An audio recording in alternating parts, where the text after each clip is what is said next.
Hey YouTube, it's your boy D7 here, and as a lot of you have probably noticed, Apple have pushed out a new 4.3.5 firmware.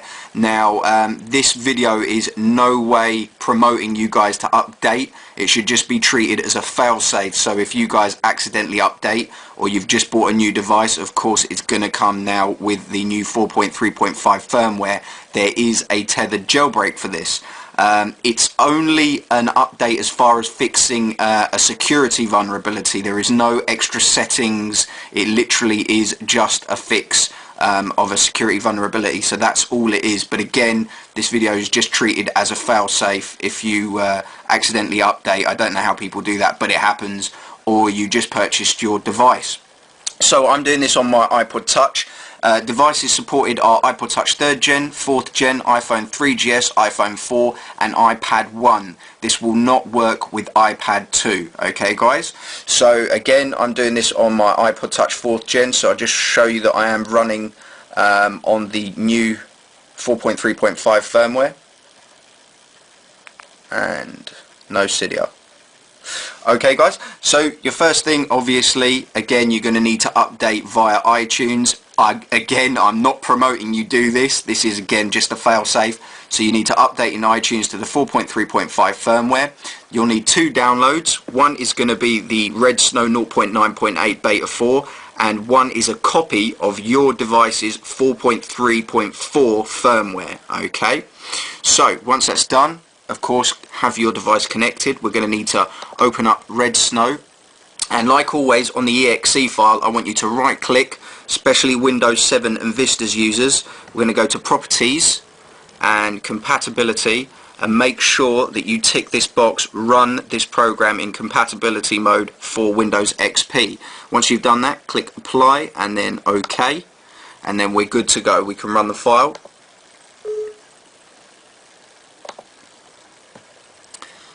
Okay, so when we're asked to browse for our firmware, we are going to be searching for the 4.3.4 firmware. Okay, although our device is on 4.3.5, we're going to point it at 4.3.4.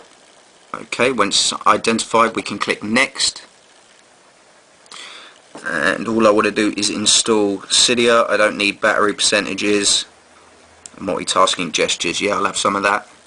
We'll click Next, and of course the next option is to set it into DFU mode. So I'm going to put the camera down and click Next, and then take you through the motion. So it's home button, power button, 10 seconds.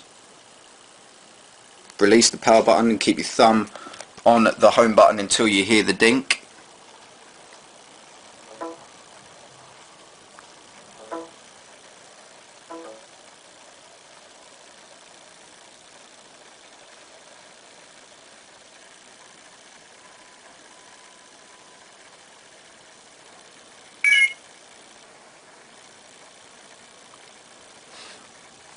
Okay, so once you hit the dock screen, you should have Cydia. Now don't worry if you've got a white icon, you are going to need to run just tethered boot via Redsn0w, and I'll show you that in a second, because again this is a tethered jailbreak. Okay, difference being untethered, you can reboot, you can switch your device off and on as many times as you want without having to run a program like Redsn0w to help it to the dock screen. And untethered is, you're going to need something like iReb or Redsn0w just tethered to get you to the dock screen. Okay, and that's every time you reboot. Okay, so straight away keep your device connected. We'll click Finish, and then we need to run it once again. Okay, and again when you browse for firmware, it's exactly the same firmware, 4.3.4.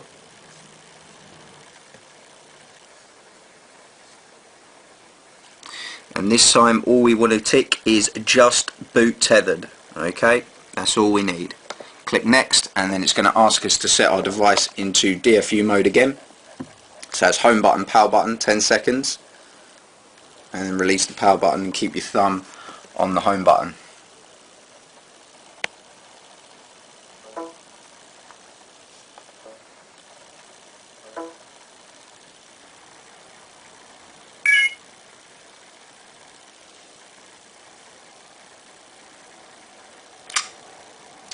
Okay, and now you should have colour to your Cydia. It will work flawlessly.